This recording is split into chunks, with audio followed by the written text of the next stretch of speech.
கதிருக்காக போட்டியில கலந்து கொள்ள போற ராஜி, திருந்தின குமரவேலு இந்த மாரி இன்னைக்கான பாண்டியன் ஸ்டோர் சீரியல்ல என்னென்ன நடந்துச்சு அப்படிங்கிறத பார்க்கலாம். செந்தில் என்னதான் பாசமா வீட்ல இருக்கிறவங்களுக்கு எல்லாமே பரிசுகள வாங்கிட்டு வந்தாலும், அவர் லஞ்சம் கொடுத்து அரசாங்க வேலை வாங்கினவர் அப்படிங்கிறதுனால, பெருசா செந்தில் மேல மதிப்பும் மரியாதையும் வராம போயிருச்சு. அதனால தான் பாண்டியனுக்குமே செந்தில் மேல கோபம் இருக்குது. அதுக்கு ஏத்த மாதிரி செந்திலுமே கையில வேலை கிடைச்சதுமே ஓவரா தான் போயிட்டு இருக்கிறாரு.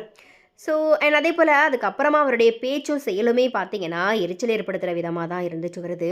மீனா என்ன சொன்னாலுமே காது கொடுத்தே கேட்கறது கிடையாது. தன்னோட கையில் வேலை சம்பளம் இருக்குது அப்படிங்கிற கர்வத்தில் இருக்கிறாரு செந்தில். ஒரு நாள் அந்த வேலை இல்லாமல் போகும்போது தான் தெரியும் செந்திலுக்கு பணத்தோட அருமை அப்படிங்கிற மாதிரி இப்போ ரசிகர்களுமே சொல்லிட்டு வராங்க.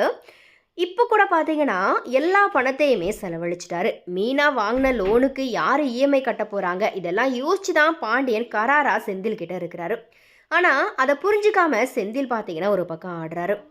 அடுத்ததா குமரவேலு திருந்துறதுனாலையும் பையன் தண்டனை அனுபவிக்க கூடாது அப்படிங்கிறதுனாலையும் மாறி ராஜியை கூப்பிட்டு பாண்டியனோட குடும்பத்தில் இருக்கிறவங்க கிட்ட பேச சொல்கிறாங்க.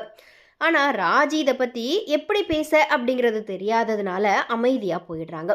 ஆனால் அண்ணனுக்காக நிச்சயம் ராஜி பாண்டியன் கிட்ட பேசி குமரவேலுவை காப்பாற்றுவாங்க.